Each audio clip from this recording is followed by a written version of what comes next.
আমাদের কৃষ্ণ ভক্তির মূল হলো সাধুসঙ্গ।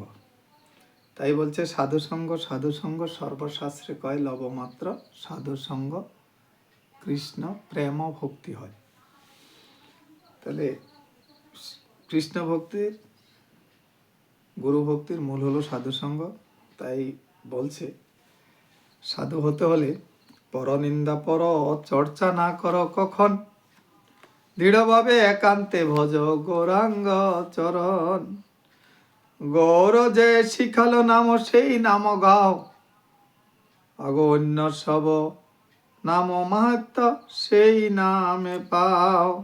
গৌর বিনা গুরু নাই এ ভব সংসারে, সকল গৌরাঙ্গ ভক্তি শিখাও সবারে।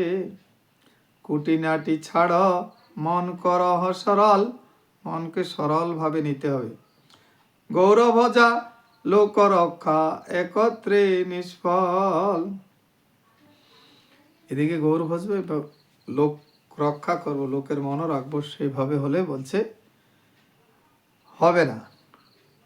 মালা তিলক বেশভূষণে দেখি গৌর ভক্তি গুরু ভক্তি যদি না থাকে তাহলে সেটা নিষ্ফল হয়। গোরা ভজ নয় লোক ভজ ভাই, হয় গৌর ভজ না হলে লোক সেবা করো।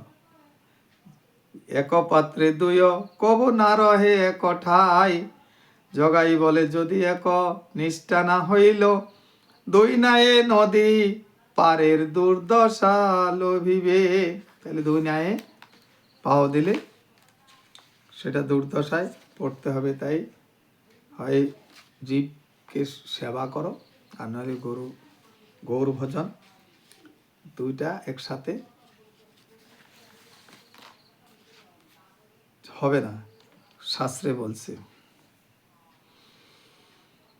কৃষ্ণই আমার নয়ন মনি, কৃষ্ণই আমার জীবন, কৃষ্ণ ছাড়া এ জীবনে কেউ নয় আপন। গৌর আমার নয়নের মনি, গৌর আমার জীবন, গৌরাঙ্গ ভজন বিনে এই জগতে কেউ নয় আপন।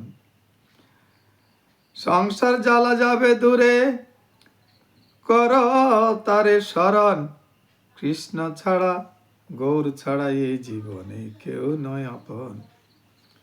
গৌর নামে সোলা ডুবে পাথর ভাসে জলে, কৃষ্ণ নাম গৌর নাম নিলে মুখে দিন যায় না বিফলে।